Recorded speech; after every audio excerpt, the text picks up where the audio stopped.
Hello, my name is Kelly Tebow, and I'm with the New Jersey Center for Tourette Syndrome and Associated Disorders. I'm sorry that I don't have my face up there, but internet is not cooperating with me, so I've had to turn my webcam off. I will be your facilitator for this evening. I would like to welcome you to our webinar on the nature connection for children's mental health. Thank you all for joining us. Before I introduce our speaker for tonight, I'm going to cover some housekeeping items with you. All participants are muted. If you have a question, please type it in the bottom of your question box and click send. You may send questions during the webinar. However, we will have Dr. Jordan answer the questions at the end of her presentation. We will get to as many queries as time allows. In addition, tonight's presenter is available to take your questions on the Wednesday webinar blog, which is accessed from our homepage under the heading Programs. This blog will be monitored for the next 7 days. Feel free to look and post questions as often as you like. Answers will be archived for future reference. If you missed part of the presentation or would like to watch it again, an archived version will be posted to the website. And we value your input, and in order to expand the webinar experience in the future, we need everyone to fill the survey out as you exit the webinar. The New Jersey Center for Tourette Syndrome and Associated Disorders, its directors and employees assume no responsibility for the accuracy, completeness, objectivity, usefulness of the information presented on our site. We do not endorse any recommendation or opinion made by any member or physician, nor do we advocate for any treatment. You are responsible for your own medical decisions. Now, I'd like to introduce Dr. Cathy Jordan, who is presenting for us from Minnesota. Dr. Cathy Jordan is a professor of pediatrics and the director for leadership and education at the Institute on Environment at the University of Minnesota. She also serves as the consulting director of research for the Children's Nature Network as a national nonprofit leading a global movement to increase equitable access to nature so that children in natural places can thrive. As a former pediatric neuropsychologist, Cathy has had a long-standing interest in the influence of environments on children's health and development. She believes that the establishment of a strong connection to the natural world is critical to children's development, as well as development of concern for our land, water, and atmosphere. And it is important to establish that connection in childhood. Dr. Jordan, welcome, and please, we would love to hear from you. All right, thank you so much for that introduction. I'm going to go ahead and share my screen now. And hopefully you see a slide. Is that right? Yes. Excellent. Okay. Well, thank you very much, Kelly, for that introduction. Kelly mentioned that I am the Consulting Research Director for the Children in Nature Network, and I'd like to tell you a little bit about that organization since I'm going to be presenting some resources and tools from that organization later in the presentation. So Children in Nature Network, we see at CNN a world where children have access to the benefits of nature in all of the settings that they occupy, where they live, where they learn, where they play. And we support and mobilize leaders, educators, practitioners, and parents working to turn what has turned out to be an inside world back out, trying to get kids back outside and back connected to the natural world. And to increase safe and equitable access to nature for all children and all families. And we do that through 3 ways. We do that through fostering the belief that nature connection is critical for children's healthy development. We use evidence-based resources and tools to do that. We also do work at the systems level, changing core systems that impact children's daily lives through systems change, policy change, and providing consultation to institutions and structures like municipal governments. And finally, through growing the movement and our collective impact by providing cross-sector leaders with tools and resources and technical assistance, training, and opportunities for peer learning and networking. Okay, so what are we going to do tonight? I am passionate about connecting children to nature for all of the benefits that nature provides for physical health and mental health and educational and environmental benefits. But tonight we're really going to focus in on mental health, how nature can promote children's mental health. Over the last decade or so, we have learned so much about the various ways that nature benefits children. Back when Richard Louv, the founder of the Children in Nature Network, wrote the now famous book, Last Child in the Woods, if you haven't read that, I suggest that you do. He was trying to be evidence-based, and he found all of about 25 research studies back in 2005 when he first wrote that book. And now we have just CNN has summarized over 1,100 studies, and that is, just a fraction of what is out there. So this is an area of burgeoning interest from researchers and practitioners, and there's so much more that we know about it. I'm going to share briefly with you some of the examples of what we know from research about mental health and nature's benefit in that area, and we're going to do that in 3 areas: cognitive health and development, emotional and mental health, and social emotional learning. And then I'm going to spend some time kind of walking you around some online resources and tools that, whether you're a parent or an educator or a practitioner, hopefully you would find those interesting. And then I really welcome your questions from whatever hat you're wearing. If you're here as a parent or you're here as a practitioner, whatever it might be, I hope that we have a chance to talk about how you, in whatever role you play, might be able to achieve this connection to nature with the children that you care for. Okay, so let's dig in. Contact with nature offers numerous cognitive benefits for children, and of course, as for adults as well. Children are a special population, I would say, because their brains are really malleable, they're growing, they're plastic, and nature can be one environment that children function in that can have a profound impact on their cognitive health and development. So one benefit is the ability to concentrate better after spending time in nature. This finding is thought to be related to nature's impact on recovery from what we call attentional fatigue. And basically, there's 2 systems of attention in our brains. There's the directed, voluntary, effortful, what we call top-down system of attention that we are using when we're doing work, when kids are going to school, when they're taking tests, etc. And then there's the non-directed, involuntary, effortless, what's called bottom-up attention.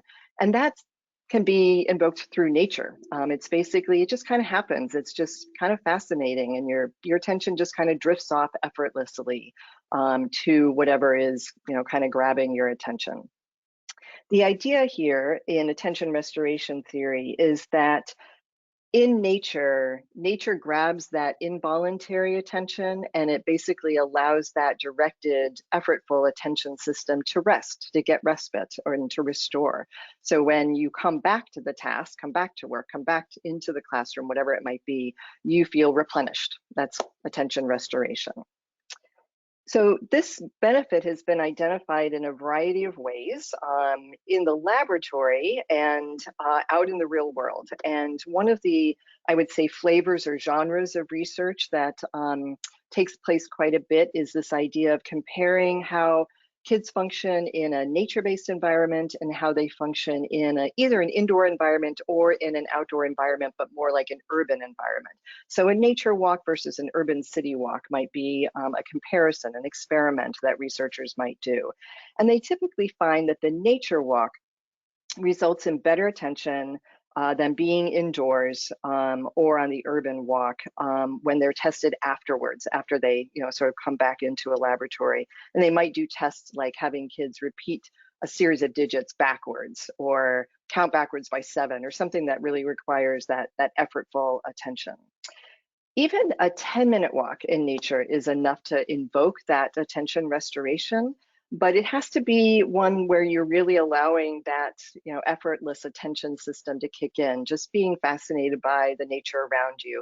If you're trying to solve a problem or you're ruminating about something, trying to work something out, it sort of negates the nature impact on attention function. So when you go out for a nature walk, pay attention to nature and enjoy it, and you will reap the benefits of that.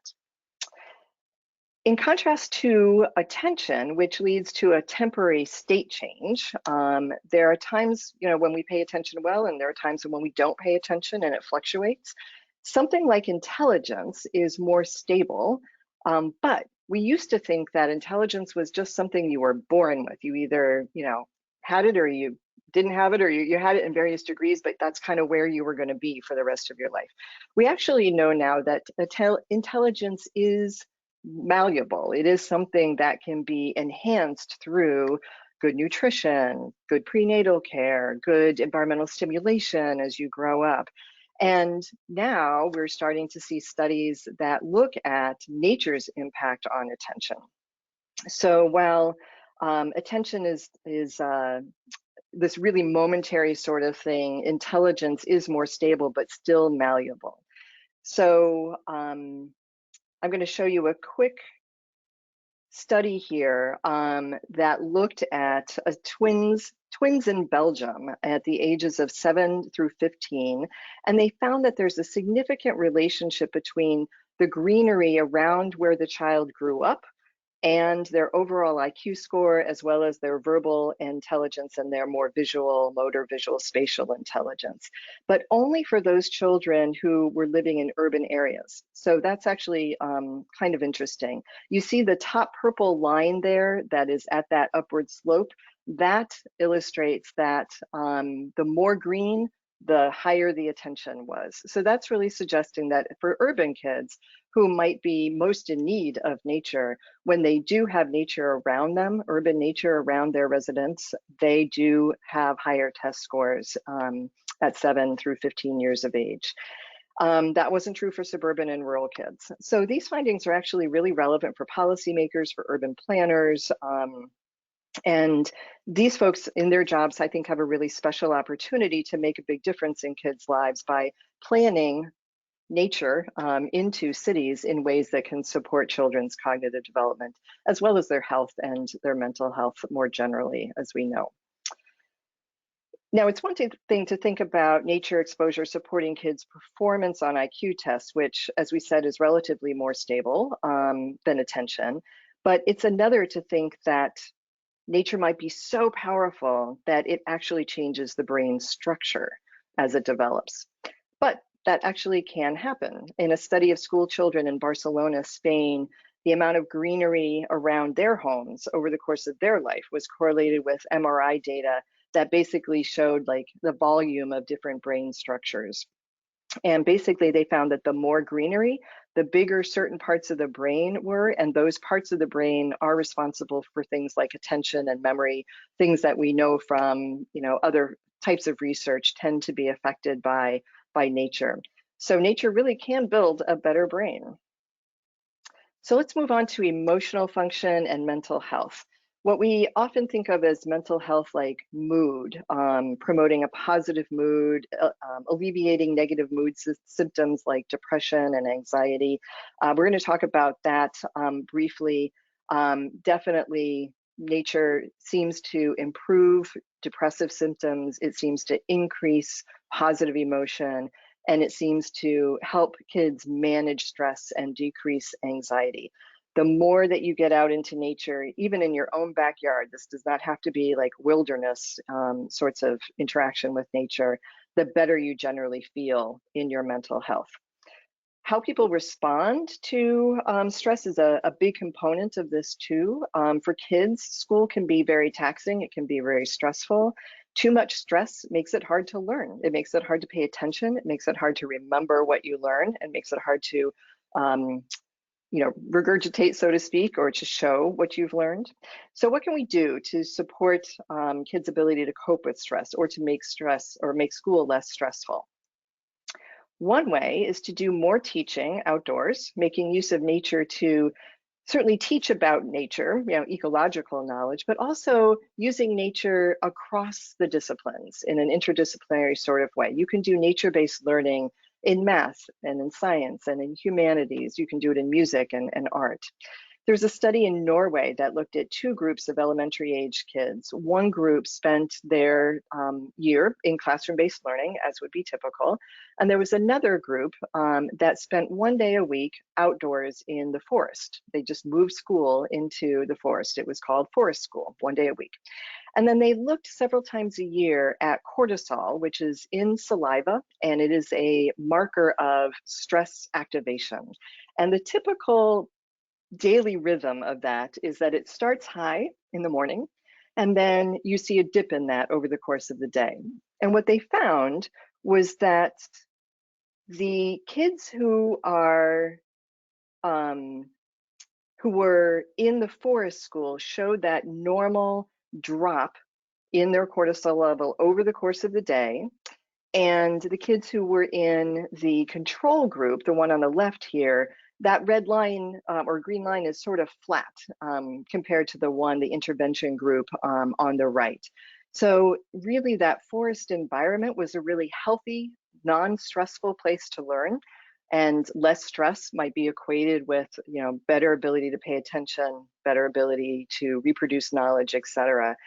Classroom-based learning, in contrast, tended to be sort of an unhealthy environment for kids. They were at kind of a chronically high level, an unnaturally high level of stress hormone throughout the day, which could have been enough to interrupt their attention and their learning.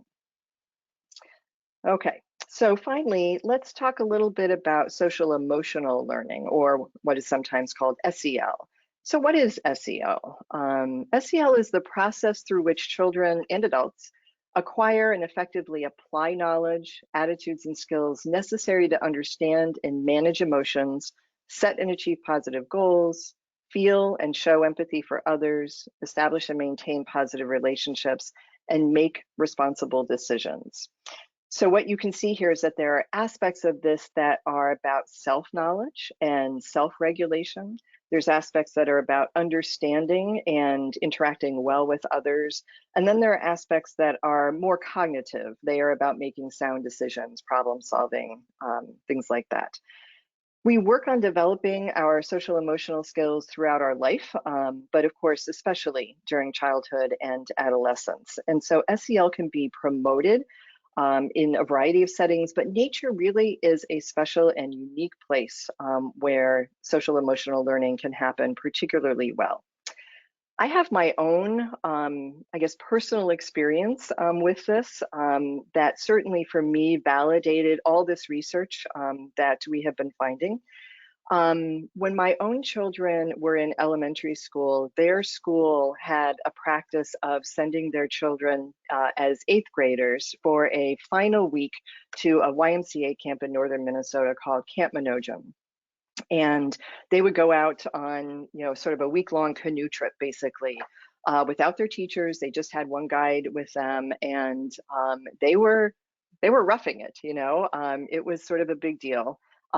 They had often what was called type 2 fun, which means that sometimes it wasn't always enjoyable during the time, but afterwards you come away with this sense like, wow, that was fantastic. It was really hard, but it was a thrill, even though at the time it was raining and it was cold and, all of that sort of thing. Camp Manojan inspired my younger one, my son, who was 4 grades behind my daughter who got to go to Camp Manojan, and he begged to start going to Camp Manojan early.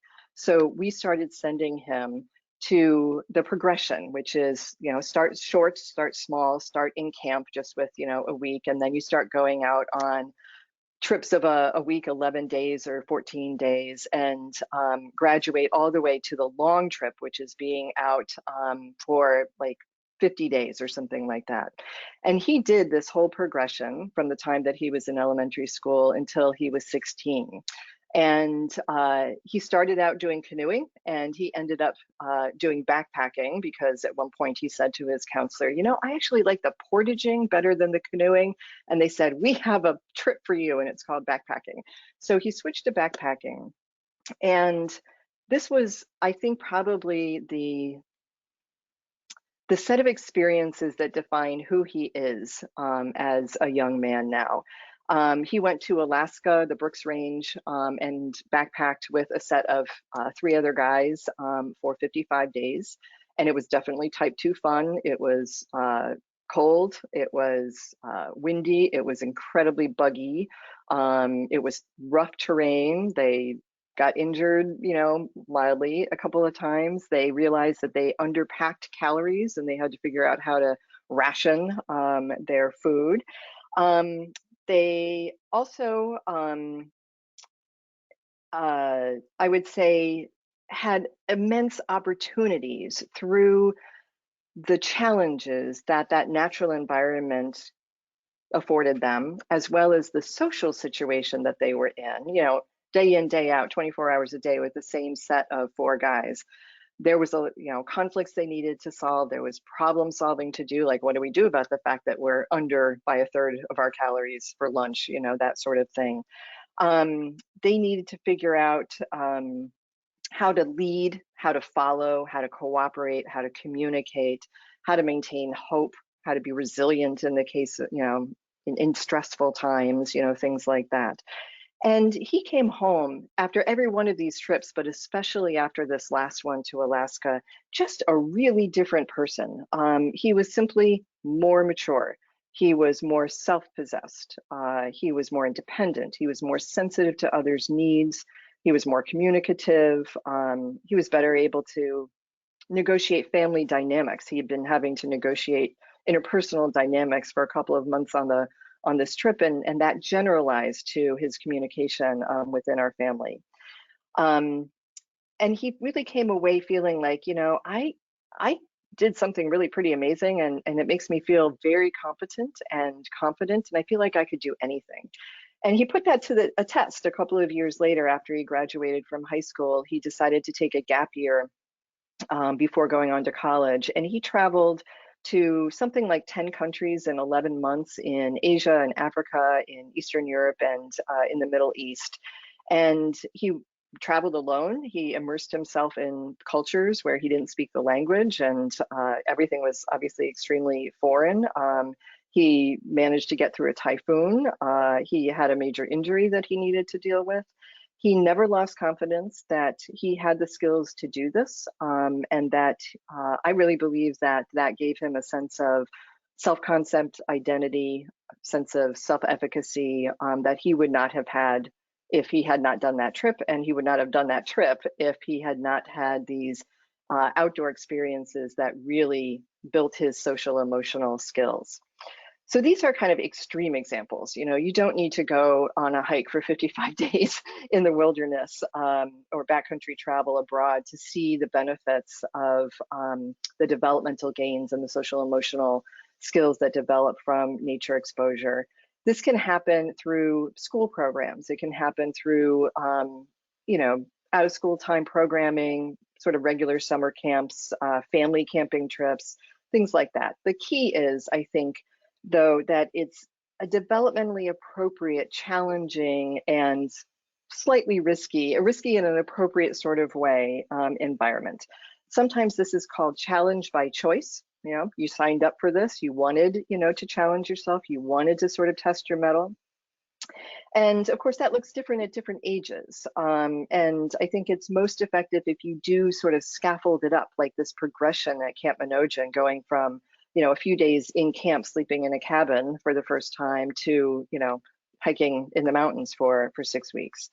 I think that the key here is to really focus on what can the nature provide by way of challenge and appropriate risk, and what can the social situation of group adventure or group experiences, whether that be family or peers, et cetera, what can that offer in order to create and practice social emotional learning skills? So with that sort of primer on what the research tells us, and some of my own experience as a mom tells us about nature's impact on cognitive development and health, and social emotional learning and mental health, I want to share with you some tools.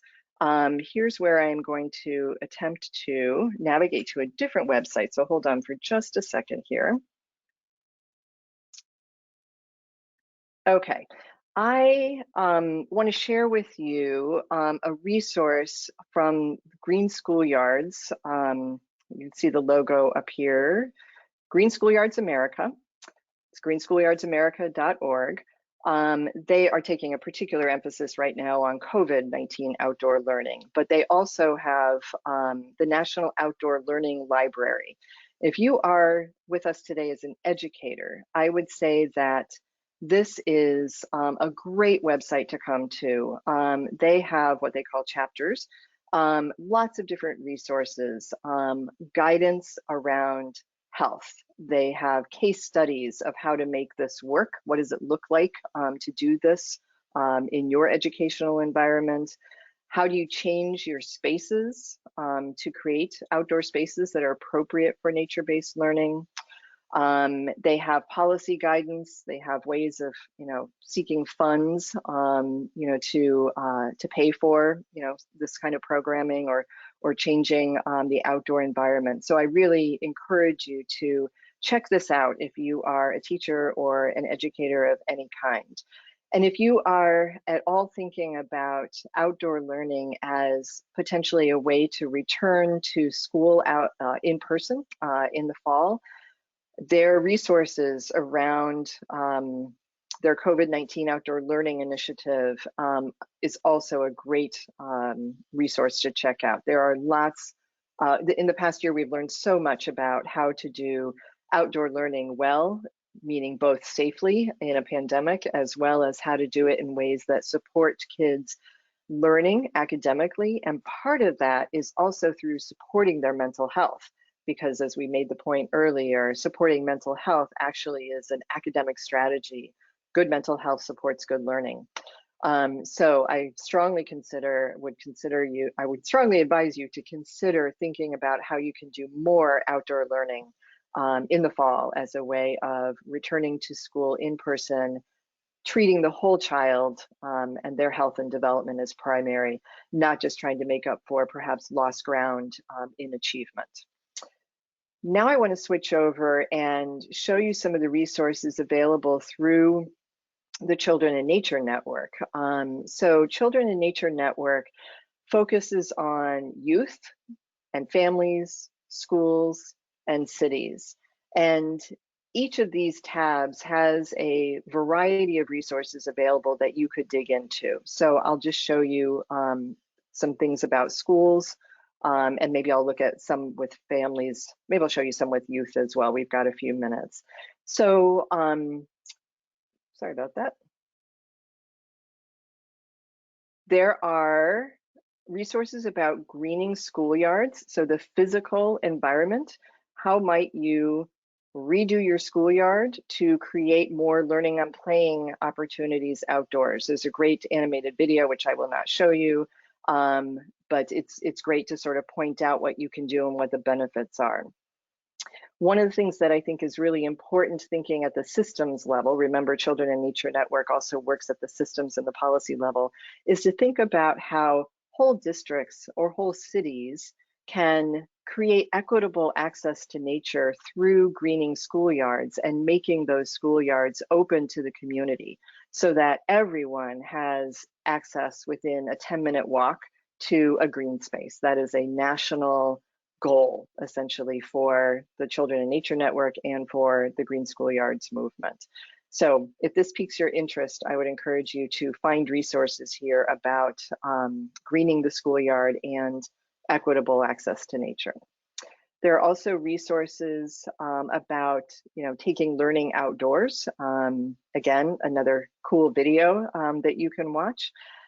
We also created some infographics that can be used to essentially make the case. Maybe it's your teacher and you want to make the case to a principal or a superintendent or a school board about why nature-based learning would be a good thing for your students. Here's some evidence that will help you make an evidence-based case for that. Nature can improve academic outcomes. It can also improve academic outcomes through supporting mental health. And there's another infographic about that as well in a different place on our website. It also, can talk about nature creating environmental stewards. If we create love of nature and a connectedness to nature early on in life, we tend to grow up to be adults who care for the earth and engage in environmental behaviors. So they have a set of lots of different resources, webinars and compendiums of research and things like that to explore about taking learning outdoors. Okay, I want to also show you, if you're here kind of wearing a family hat, a parenting hat maybe, there are some resources here about family nature clubs. You can click on this link here, family nature clubs, that can help you kind of pull some neighbors and friends and family together to really take kids outdoors in groups. And maybe it's new, to you or to your kids' peers. This is a way to engage in nature in a really fun way and do it together, and also take advantage of that challenging social situation. I don't mean challenging in a bad way, but adding the social element to it just enriches the impact of the nature-based experience. So resources about family nature clubs, you can watch another cool video about that. Also talking about free play in nature is a really important family skill, I think, to have.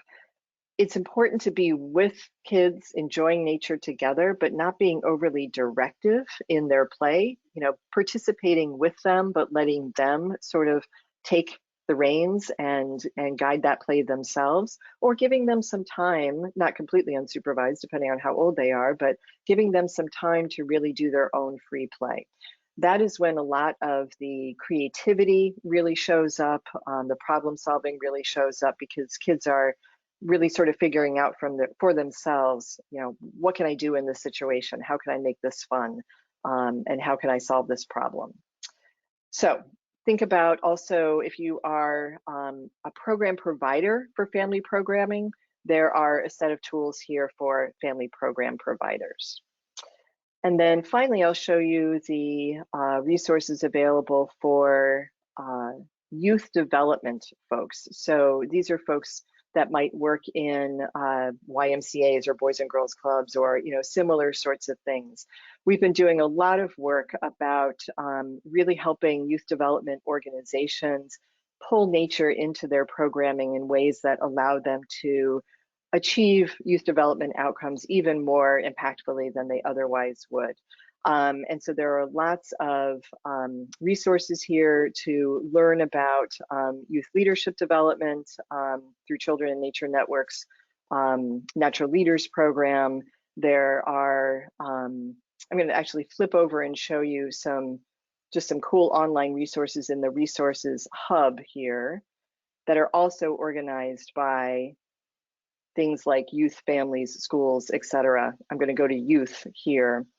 And we have a variety of infographics that help explain why thoughtfully combining youth programming with nature-based programming helps children and youth achieve their full potential, become leaders, have agency and self-efficacy, connect with their own communities and with nature, etc. This resource hub has a ton of resources in it.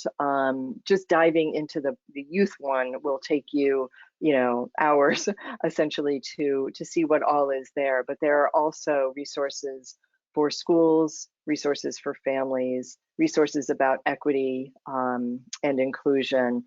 If you happen to have roles in cities, you might be a city council member, or you serve on the school board or something like that. There are a lot of resources for cities here as well. Health and well-being, also important. You might find some things here that will help with thinking about the mental health. The infographic, Nature Can Improve Health and Well-being. These are infographics that are actually extremely evidence-based. You see little superscripts here that actually show you in little microscopic print the research that we use to develop these infographics. You can download these and print these in color, take them to people that you are trying to convince essentially of the need to do outdoor learning, or the need to create more parks in your community, etc. So I invite you to explore all of those resources on Children in Nature Network's website. The last resource that I want to show you is the research library, and particularly if you are here as a practitioner, professional in a professional role, but even if you're here as a parent, I hope that this might be helpful to you to understand what we know from the research, to find, evidence for changing the way that you do your practice or your teaching. And I'll just show you the way that this worked. I clicked on Research Library to get here. And first of all, let me mention that we put out a monthly research digest where we concentrate on a theme. We did one in the fall that was about mental health, another one about physical health. We're doing all sorts of different themes about returning to school in the age of COVID, technological uses in nature, or how technology might be a barrier to getting into nature. So every month we pull together maybe 15 or so articles to essentially describe what do we know based on the research. So you can sign up here on this website to receive that digest. I know that there are some folks who in their teachers, or I know a set of social workers in a practice who get that research digest and they have a little mini staff meeting and talk about, well, what does this research mean for us? Is there relevance here to what we do with children in our practice or our work?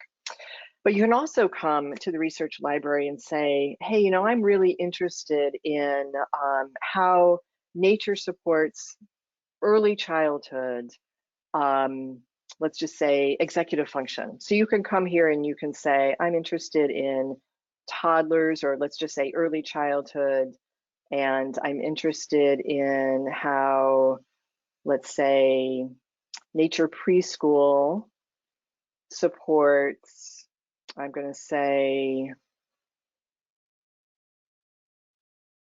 hopefully I'll come up with something here. Let's do emotional regulation. And then I'm going to click search.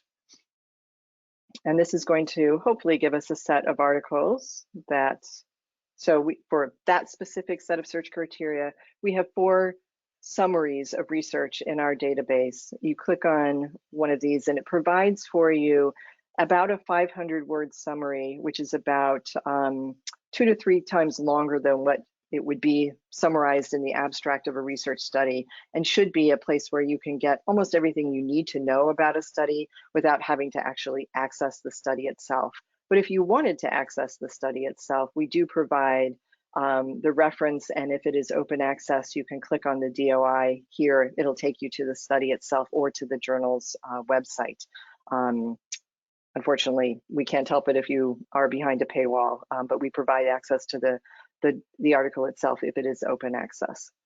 So I'm going to stop sharing my screen now, and I'm going to open it up for questions and discussion.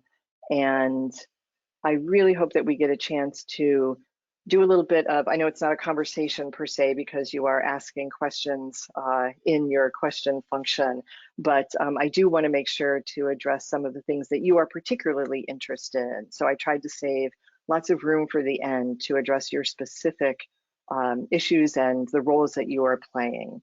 So Kelly or Brianna, do we have some questions that can launch us?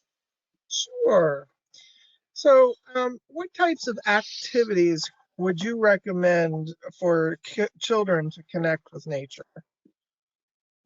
So I think it's really dependent on the age. And so let's talk about this in sort of a developmental trajectory sort of way. You can start connecting babies to nature. I have a colleague, a developmental psychologist, who she had this great idea that babies who are laying on their bellies or able to sit, if you take one of those, those rings that you toss them into the pool and they sink and you have to dive down and get it, it's just like the size of a dinner plate. If you put that on the ground in a place that might be a little interesting, it's got some grass, it might have a dandelion, it might have, an ant or something, and you just, talk to the baby in a way that focuses their attention on what's happening inside that ring, the baby is fascinated by that. They are touching, they're using all of their senses.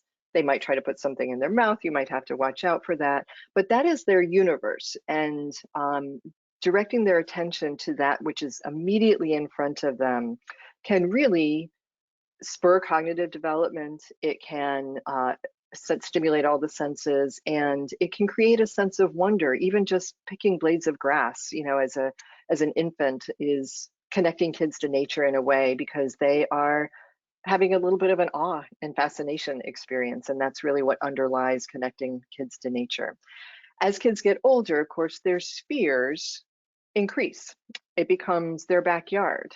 It becomes their neighborhood, either with the parent or, as they get older, exploring more on their own. And finding places where kids can go to with the parent or exploring on their own, that might just be a little pocket of nature down the street. It might be, somebody's median garden, and there might be rules around don't pick the flowers and stuff like that. But really, spending some time talking about, what are these flowers? Oh, look, there are some bees. What's the role of bees in pollinating our flowers? Why is that important? Aren't these pretty colors? Some of them will be dying. Some of them will be, budding out. There's just a lot that you can talk about on a little nature walk, in the neighborhood. I think as kids get older and much more independent, sending them to programming that is nature-based, whether it be after school sorts of activities, camp experiences in the summer, the more nature-based, the more challenge-focused, appropriate risk, appropriate challenge by choice, I talked about earlier. Those are important ways to connect kids to nature who are at least late elementary through adolescence.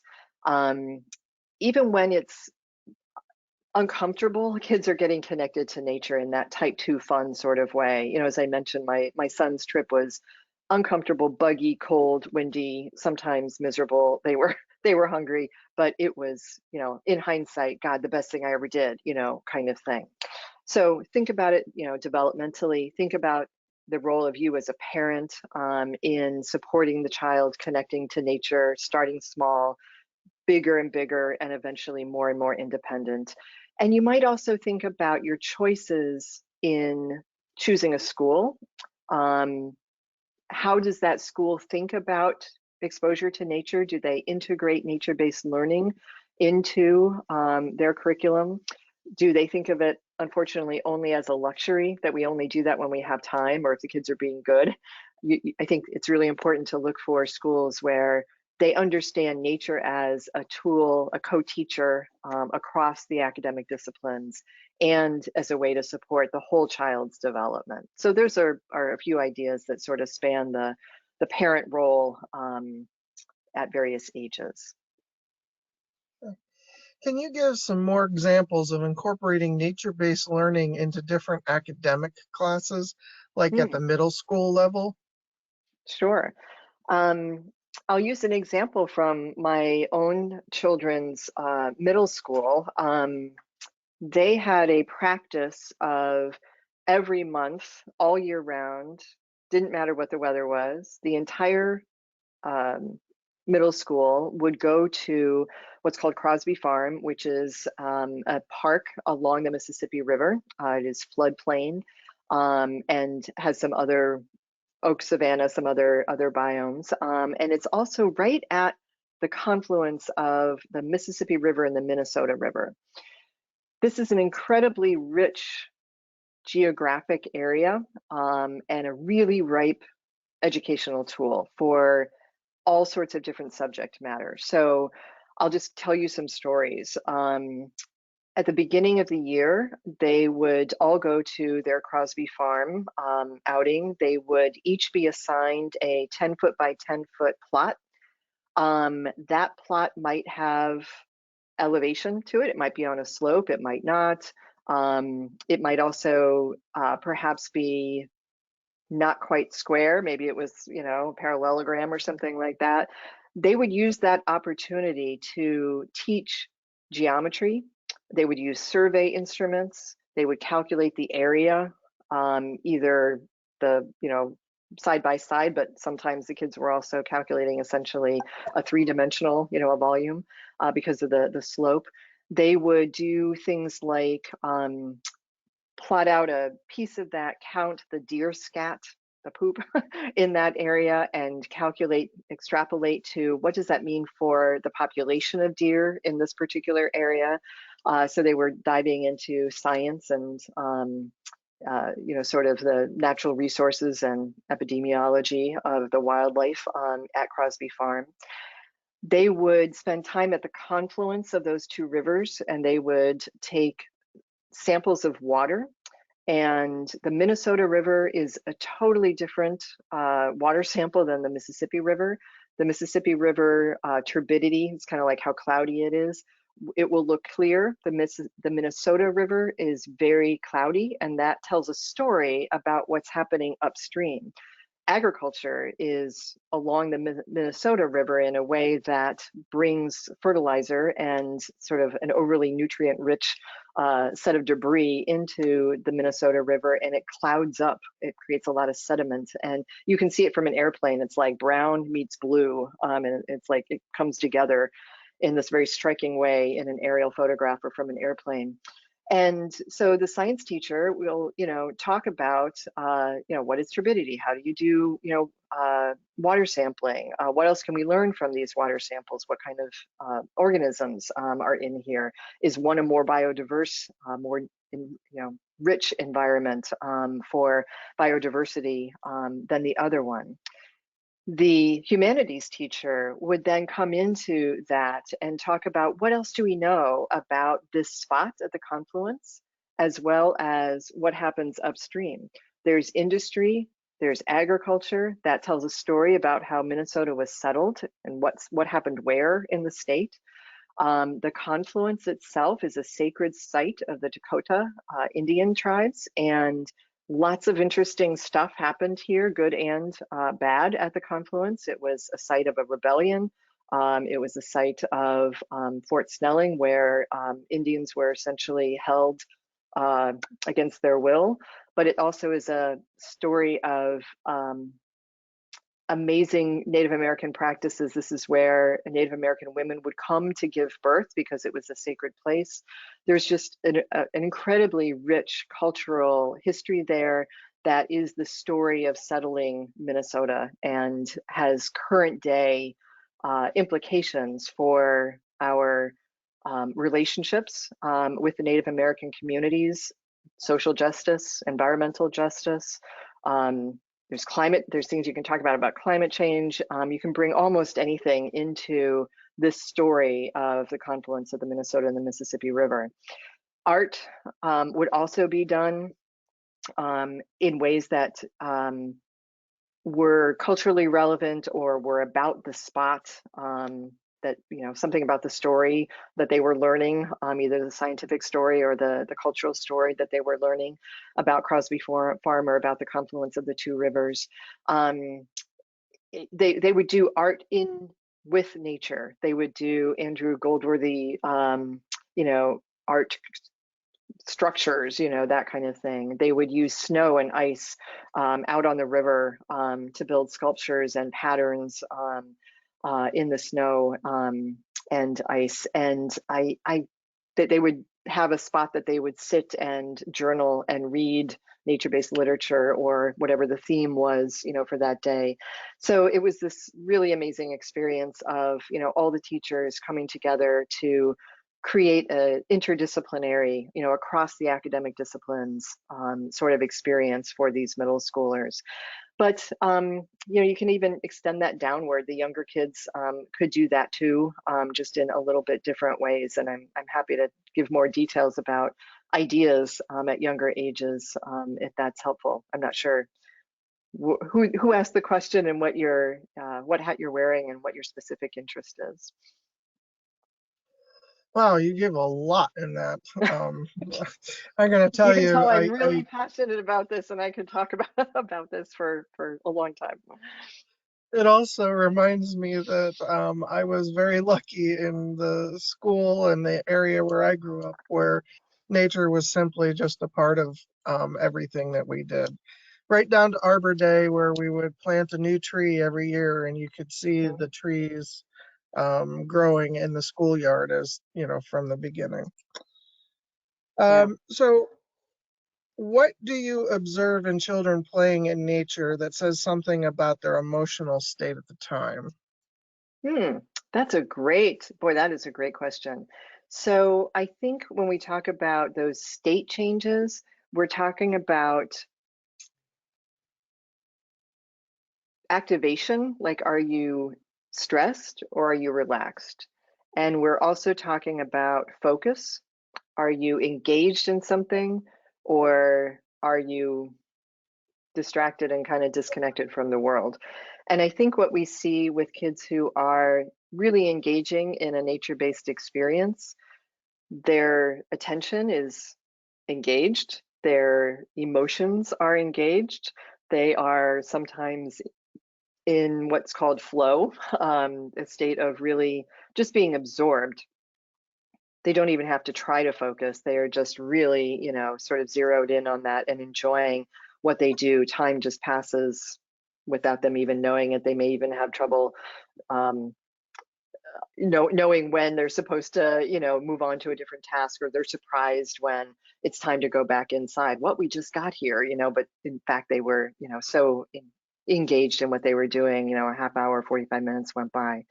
The that state of activation, emotional activation, I think you see that through a sense of relaxation, a comfort level, smiles, positive affect, cooperation, positive interactions with their peers, just enjoying, what they're doing. It might be activation in a good way, like exuberance, oh my God, look at that, come over here. Everybody look at what I found, kind of thing. So, you can tell as a parent, as a teacher, when kids are enjoying what they're doing, and sometimes we think of fun as just sort of like a side effect, but fun actually, and that sort of um, engagement with joy is really important in attitudes towards school and learning, and building that connectedness to nature. And I think actual learning, it's that engagement factor that really makes it fun and personally relevant, and that makes things stick, for kids. They retain things better when they're engaged in that way that feels personally relevant to them. Okay, great. Um, how, as a parent, how can I keep my child engaged outside when they are anxious about bugs and dirt? Mm-hmm. um, I think it's a couple of things. One is we need to be really good role models as parents. Even when we don't like bugs and dirt, we can't really show that we don't like bugs and dirt. We have to kind of embrace that, from a young age, not just allowing play in dirt, but, encouraging, getting in there and getting your hands dirty and seeing what there is to explore. So attitudes transfer from parent to child. Parents will pick up, or I'm sorry, kids will pick up on even a little bit of disgust. So we have to kind of throw ourselves as parents into it, and show that we really think that this is interesting and it's okay. And then, model connection, model engagement. Point out the things that you are noticing. Is it a really, what is this bug doing? Wow, that ant is carrying something 3 times as big as its body. That is pretty amazing. I wonder why it can do that. I wonder what it's trying to do. Where is it going? Let's follow it and see where it goes. So, really kind of helping the child see this as something that could actually be kind of interesting. And if that starts to pique their interest, follow up on that a little bit. Is there a book about ants that we could read that might, explain some of the things we saw? Why can an ant carry something that's 3 times as big as its body? That kind of thing. So it's a combination of kind of showing your own emotional engagement, not just allowing, but encouraging, the messy play, and reading your child's cues about both comfort level and maybe a little bit of piqued interest and sort of capitalizing on that. But it's also about sensitization. Start small, don't go into the big end and decide, oh, we're going to go catch snakes or dig up worms or something, when that would just be like, oh wait, no, no, no. Start small and build up, to something like that. Start with sand that isn't so dirty, go to dirt, then go to mud, something like that.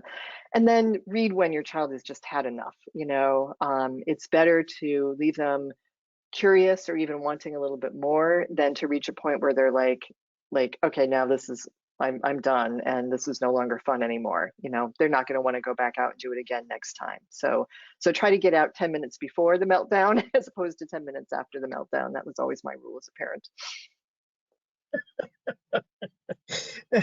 Yeah, meltdowns. um, I can tell you about crawfish sometime. Yeah. We used to go, well, as a kid, I went searching for them. My nephews, no, no, no way. No, no. Yeah. Yeah. So how do you feel physically and mentally when you spend time out in nature? So I think, of course, physical health and mental health, and physical states and mental states are not two totally separate things. They are very interactive, mind-body connection. But when we are outdoors, we are typically more physically active. That is, of course, good for our bodies. It, builds our fitness and our strength. It builds our cardiac function and our respiratory function. It helps us manage weight and blood sugar levels as adults, for example. But it also impacts our mental health. The more that we are physically active, the better we manage stress, the less anxious we feel, our mood elevates, we tend to have less depression. When we are physically active in nature, we will emerge from that in a state of feeling more positive emotions. So those two things really, go hand in hand. So we'll feel like we're getting some, good exercise, and we will feel uplifted, in some way. And we may feel less stressed as a result of getting out some of that, kind of nervous energy. You can also do the opposite though, just chilling, in nature, lie on your back and look up at the clouds and the trees. And that's another, sensation that has both a physical and a mental, sort of expression. I think you feel the deep relaxation in your body when you really allow yourself to just totally be absorbed by what you see, what you hear, what you smell, what you feel under the soles of your feet or your fingertips. That is a physical sensation. But you also mentally and emotionally can experience that decreased stress. You might observe it as breathing has slowed down, or I'm almost feeling a little bit sleepy. I just want to close my eyes, or I'm just sort of feeling a little bit blissed out, kind of thing. So you can get the both physical and mental health benefits from active engagement in nature, and you can also get a different set of physical and mental health benefits by just really calm fascination, just looking at what's around you and relaxing. Okay. What do you think boosts children's intelligence level by being out in nature? Is it just by sheer interest of I don't know. We'll Yeah, talk about birds, yeah, and maybe getting into birding. yeah. I think the research on intelligence and nature is so new that it's not at the stage where it's looking at mechanisms yet. That kind of comes a little bit later. Research tends to start with, is this associated with this? And then does this cause this? And then why does that cause that? So we don't know yet, but I'll just hypothesize a little bit. I think part of it is that it is a healthy environment. Greener environments have, for instance, less air pollution.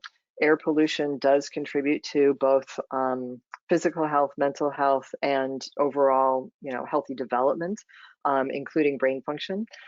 So that could be, part of it. So it's a really, down to the physical, health of the body. It could have to do with the stress. We talked about before that forest school study where, being outdoors, learning outdoors leads to a healthier stress profile, which likely opens a child up to learning more. And, we make a little bit of an artificial or a problematic separation between intelligence, which is supposed to be independent of teaching, and academic achievement. But in fact, I think they really are hand in hand, and particularly intelligence tests do actually measure things that we have learned through teaching, as well as things that are a little bit more innate. So I think when we are taught in ways that are nature-based, we are impacting how we do on intelligence tests because we are learning things in a different way, not necessarily because the brain has, structurally changed. So I think it's nature and nurture, essentially, if we want to call it that. But I'm super excited to see what happens with this research. I think we're going to see everything from air pollution and better immune function and better mental health, better physical health, and then what's the impact of actually learning through nature. That's the sort of nurture part, so to speak. That will be impactful too, because when we learn outdoors, we are using typically a pedagogy that is particularly effective. It's active, it's inquiry-based, it tends to be social and collaborative. It's very stimulating of all the senses, that sort of thing. It is sort of the best practice for overall healthy development, including intellectual and cognitive development. Okay. So lastly, what do you think the benefits of taking risks, some risks in nature might be? Yeah. So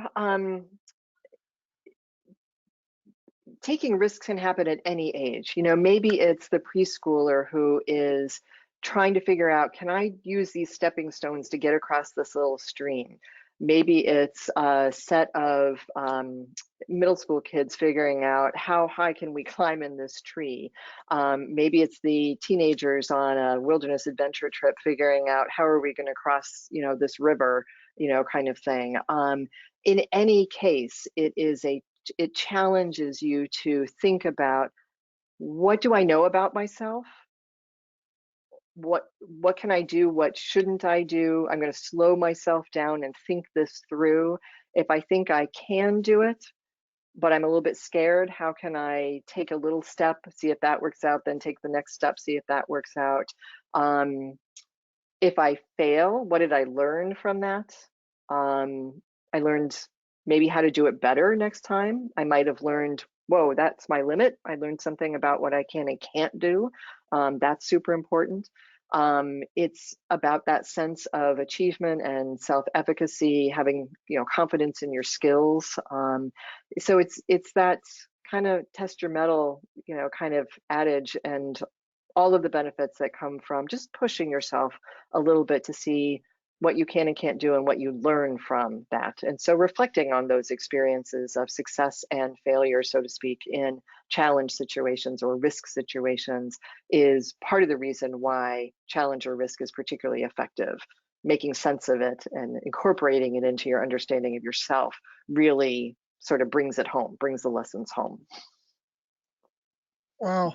Well, Dr. Jordan, thank you so much for your talk tonight. I really appreciate it, and I think that there's a lot of things that we've learned. Thank you all for joining our webinar on the nature connection for children's mental health. There is an exit survey which we need everyone attending to fill out. The webinar blog is now open and available for the next 7 days on the NJCTS website for any questions that were not covered in tonight's presentation. That website is www.njcts.org.